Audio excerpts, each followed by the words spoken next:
From the Mercy One studio, Making It Personal with Bishop William Joensen on Iowa Catholic Radio and iowacatholicradio.com.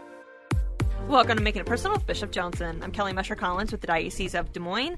On today's show, we're visiting with Paul Lee, Iowa State Deputy of the Knights of Columbus. Paul is the youngest and first African-American state deputy in his jurisdiction's history.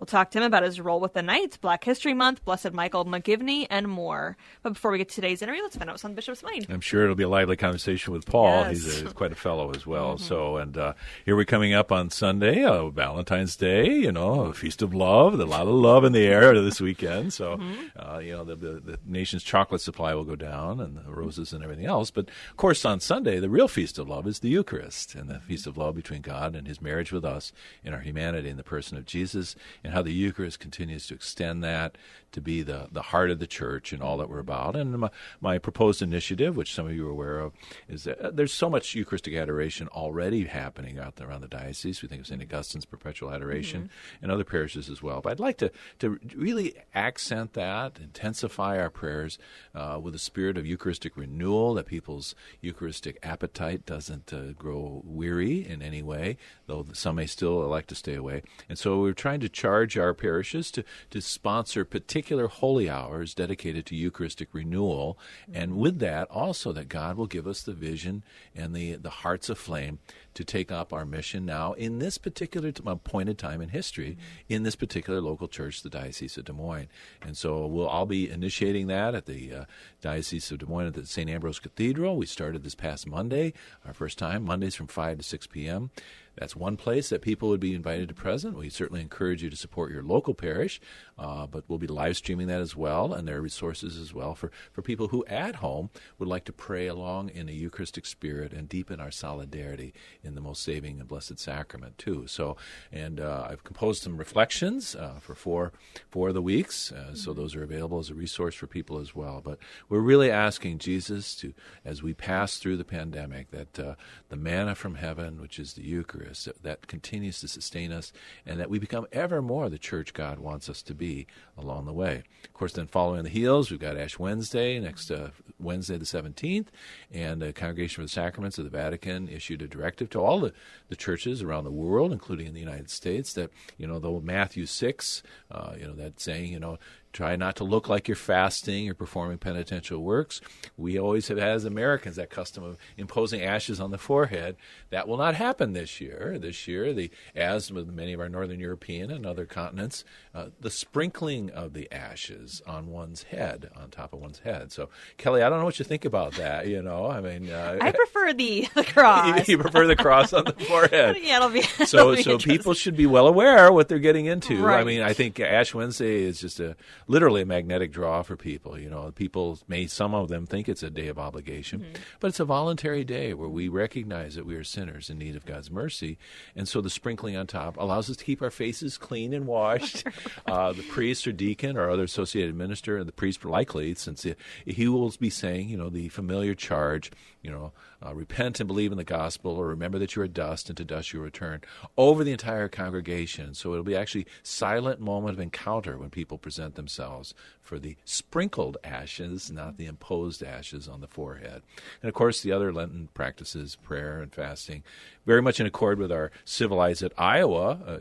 I think we'll hear from Paul about the kind of spirit of dialogue that we want to have with people, some of whom may not be as respectful of our human dignity or our particular positions on issues that affect us in our societies too. So I think the kind of extra spiritual leverage for those practices of prayer, fasting, and almsgiving during this season of Lent.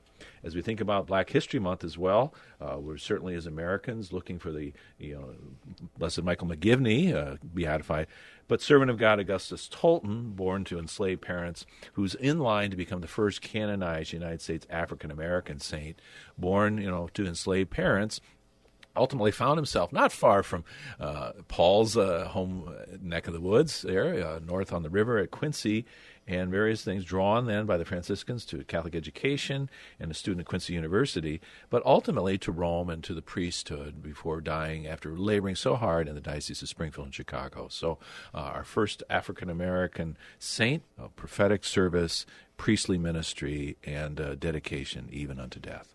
We're going to take a quick break. You're listening to Making It Personal with Bishop Joensen. Support for Iowa Catholic Radio and Catholic Women Now provided in part by Marr Security, providing security solutions for homes and businesses since 1953. Marr Security is a Catholic-owned family business supplying security systems, access control systems, video surveillance, fire alarm systems, and video doorbells. All alarm systems are monitored out of their monitoring center located in the state of Iowa. Marr Security, 515-244-5660, permarsecurity.com.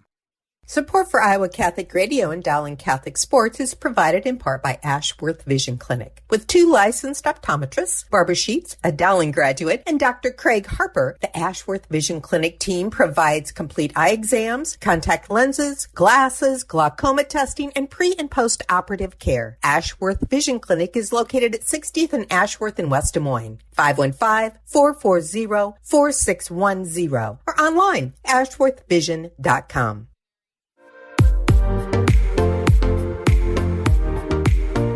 Welcome back. You're listening to Making It Personal with Bishop Joensen. On today's show, we're visiting with Paul Lee, Iowa State Deputy of the Knights of Columbus.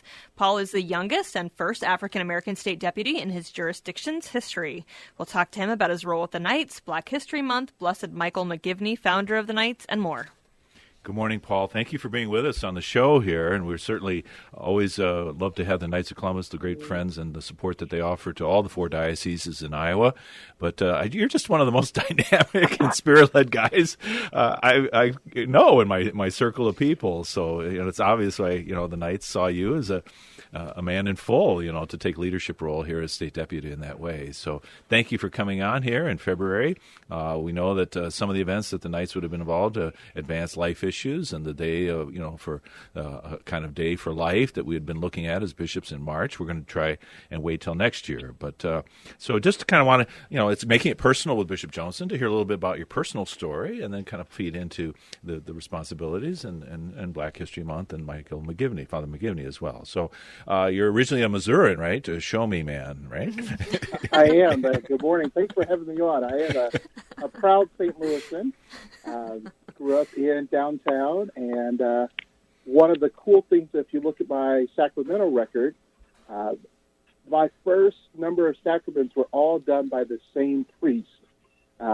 Baptism, first reconciliation, and Holy Eucharist, and then the priest became an auxiliary bishop. At the same time, I was eligible for confirmation, so he, conferred on me the rite of confirmation as well.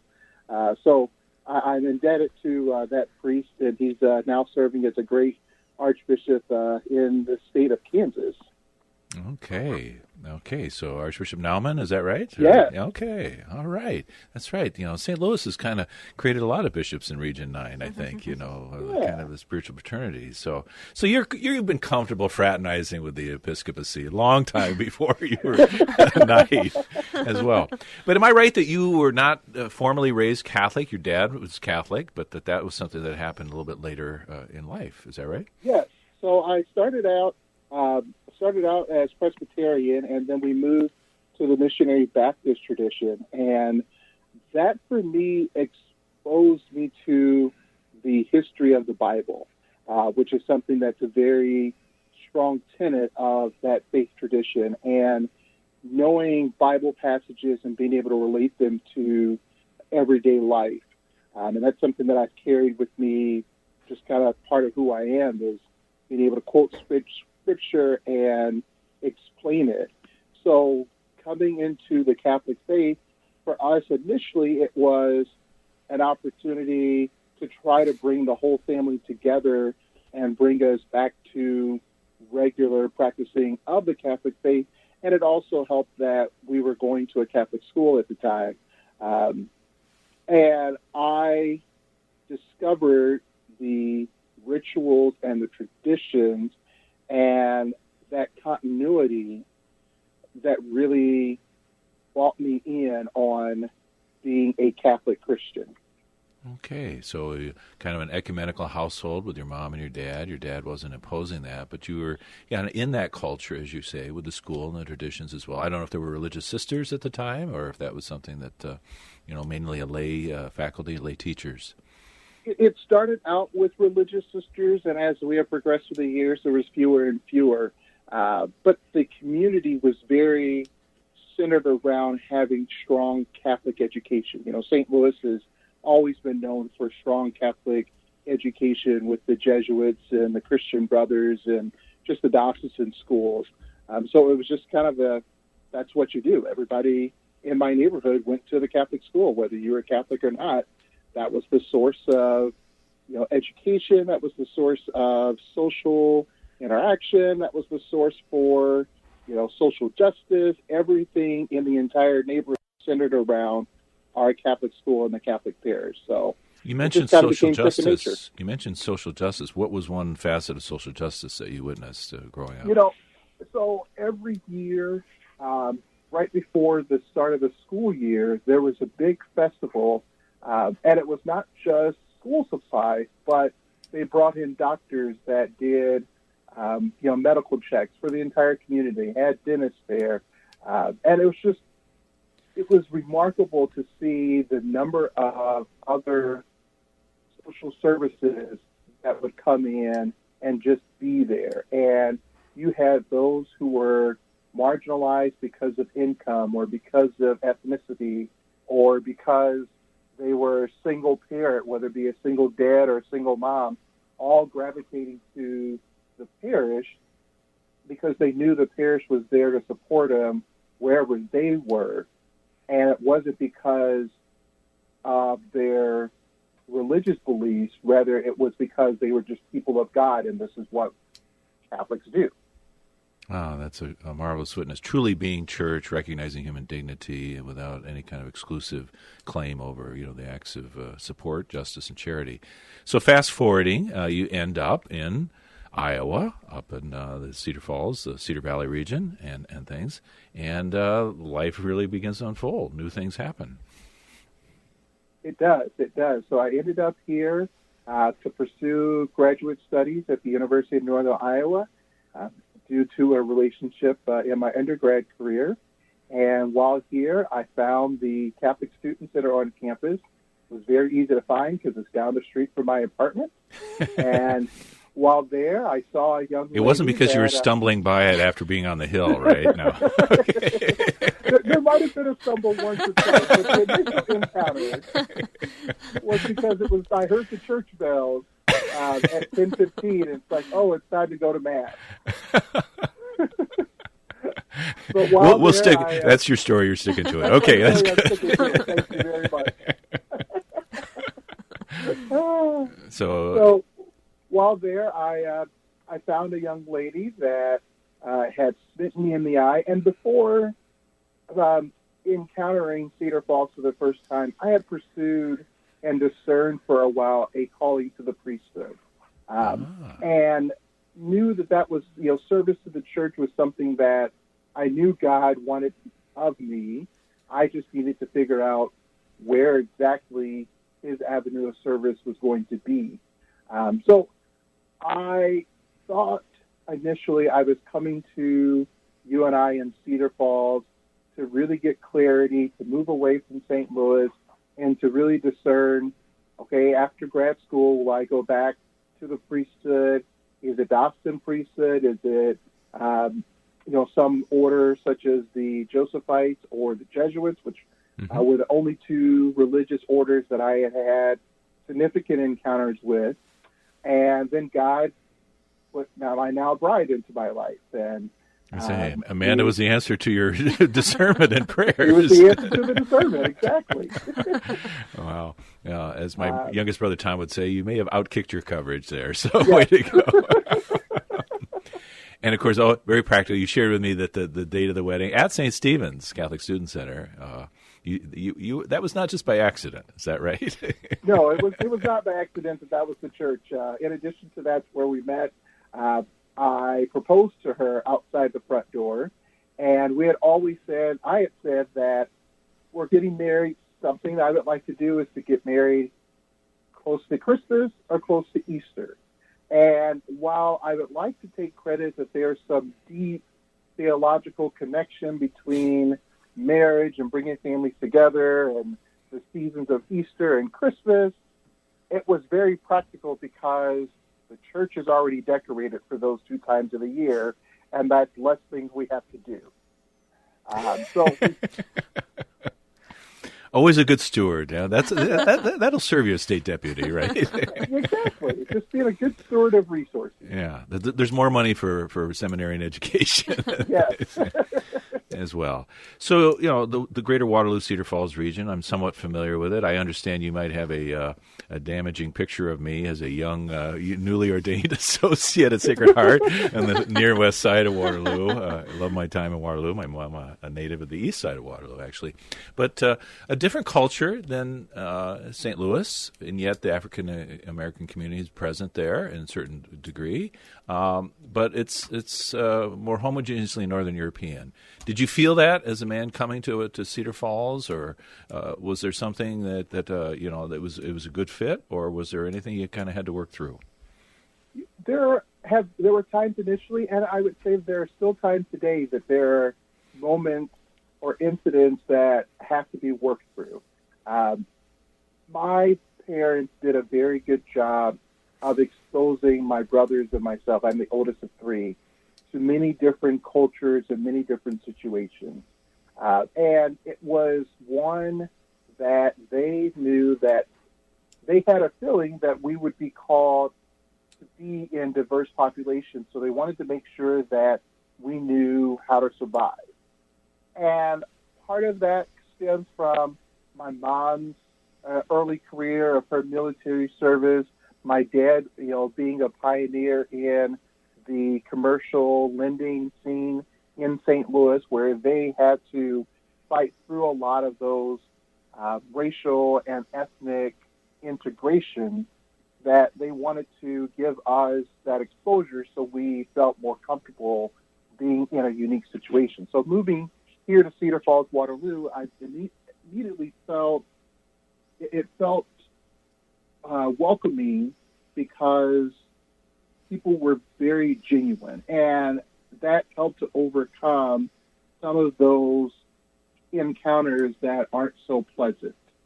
And now raising, three mixed race kids, my kids have less of those things to encounter, and I think I know that's a good thing, because as a community we have evolved in our intentional thinking and in the way we encounter with one another.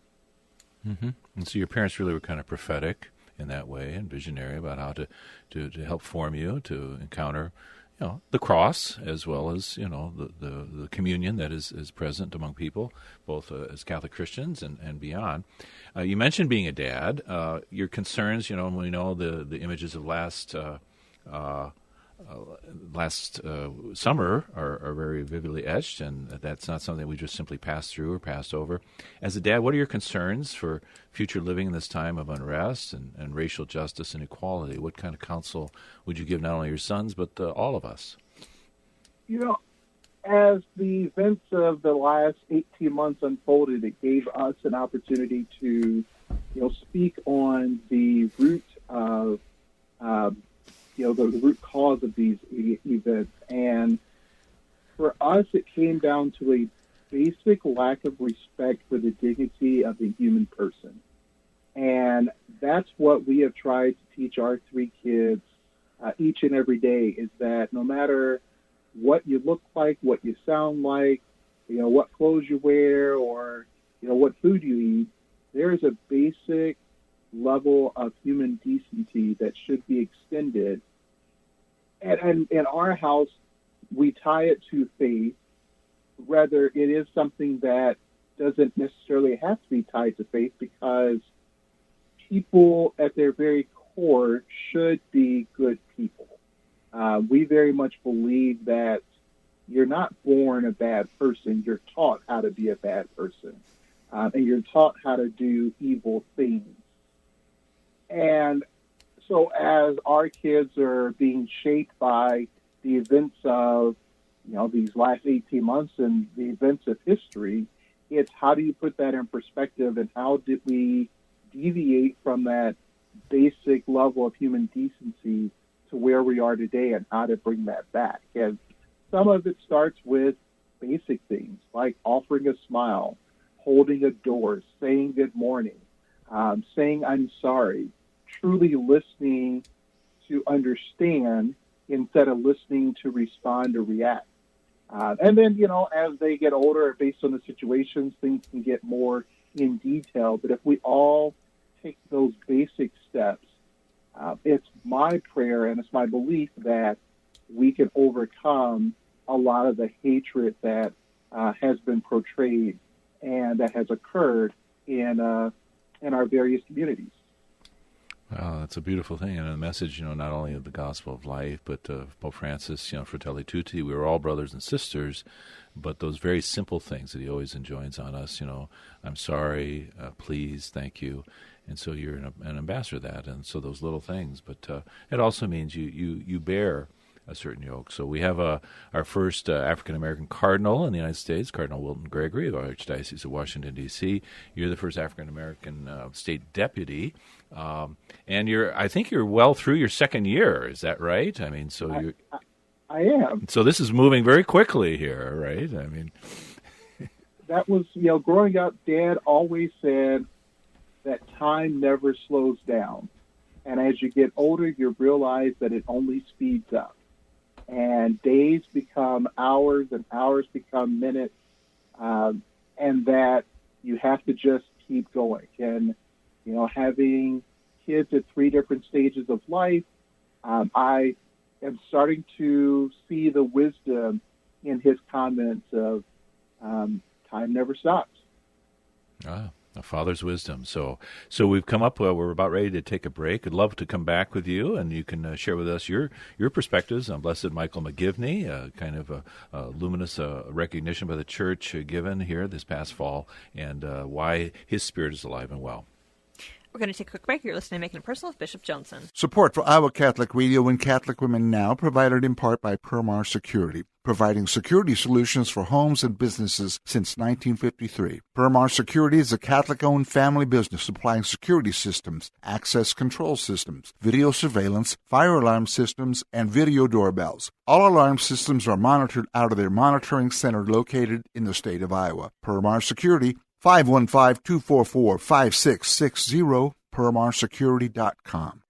Thank you, Dental Associates, for underwriting Dowling Catholic Sports 365. With over 40 years' experience, Dental Associates is a group dental practice with the mission of promoting optimum health and well-being to all patients, providing preventative, restorative, and cosmetic dentistry for the entire family. Message underwritten by Dr. Kenton Gleichman, Dr. Steve Karbaka, and Dr. Ben Nagel. Dental Associates, addressing your smile, needs, and dreams. Online at DesMoines-DentalAssociates.com.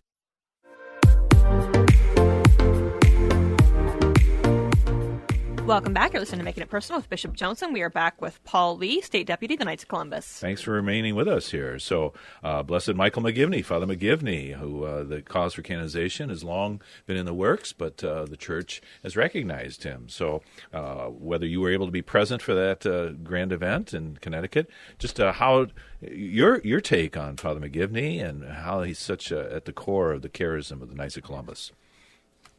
I really long for the story of Father McGivney. When you think of just his age, the fact that he was in his 30s when he had this idea of starting this group for men who were otherwise shunned because of their faith throughout society. And he said, we need to bring people together because of our faith, and we need to show the world and show our world that our faith and the people that subscribe to it can make a difference for our local communities. And so his story and his legacy that has brought about the Knights of Columbus has been inspiring, and I was honored to not be in Hartford, Connecticut at the Mass of Beatification, rather to be in New Haven at the church where his mortal remains are entombed at that precise moment of his beatification. Yeah. Much grace indeed. Much grace indeed. Mm-hmm. I've yet to make that pilgrimage, but that's on my list here. So, but yeah, and you talked about your own experience of social justice. He really was an apostle of social justice, trying to look after families who had lost the breadwinner or things, and provide that kind of social safety net for them. Absolutely, and it's just a pioneer of how a priest working with his faithful can come about wondrous things for not just the parish, but the entire community all. And, you read some of his stories of being able to bring food and clothes and other, material things to families, often in the cloak of darkness and without any public recognition or awareness, but just because that's what God calls us to do. That's what how we're supposed to respond to the invitation to serve from our Heavenly Father. So a very prophetic man indeed, and it's truly an honor to follow in that footsteps. Yeah. And we think of so many hidden saints, but God does grace some, and the criterion, which Pope John Paul II and Pope Francis simplifying that process, requiring only one miracle for beatification, one for sanctity. What was that miracle that confirmed that this is one of God's friends in heaven? So the miracle came through a young man named Michael McGivney Shackley. He was a young boy that while in his mother's womb had medical defects that should have resulted in being terminal. In addition, it was known beforehand that he would have the Down syndrome chromosome. And the family and the community prayed through the intercession of Father McGivney to not heal the Down syndrome, because that wasn't the wish of the family, but to heal the heart defect. And when he was born, there was no more heart defect, and medical studies can't determine how that happened. So we believe by faith it was through the intercession of Father McGivney. Truly remarkable. He was able to heal little Mikey. Yeah, and again, the criterion is never for medical science to confirm a miracle, but to say we can't explain this by natural scientific means as well. So we're down to about the last 20 seconds here, unfortunately. I know one of your great emphases is to try and recruit younger men. You yourself were 19 when you became a knight, I believe, and to bring them in. Obviously, our seminarians are beneficiaries of your generous support, but also I think many of them are invited to become knights. So I think on college campuses, and my former experience at Loras College, that the college campus, had a certain role in calling men to this charism. So we could obviously go on longer, but I look forward to future collaboration with you, Paul, and thank you for taking time with us this morning. Absolutely. It's really a pleasure to speak to you, Bishop, and thank you for your leadership and your support of the Knights and the Church overall. This has been another edition of Making It Personal with Bishop Joensen. Thank you to our guests and all of our listeners. You can hear Making It Personal with Bishop William Joensen every week on Iowa Catholic Radio and iowacatholicradio.com.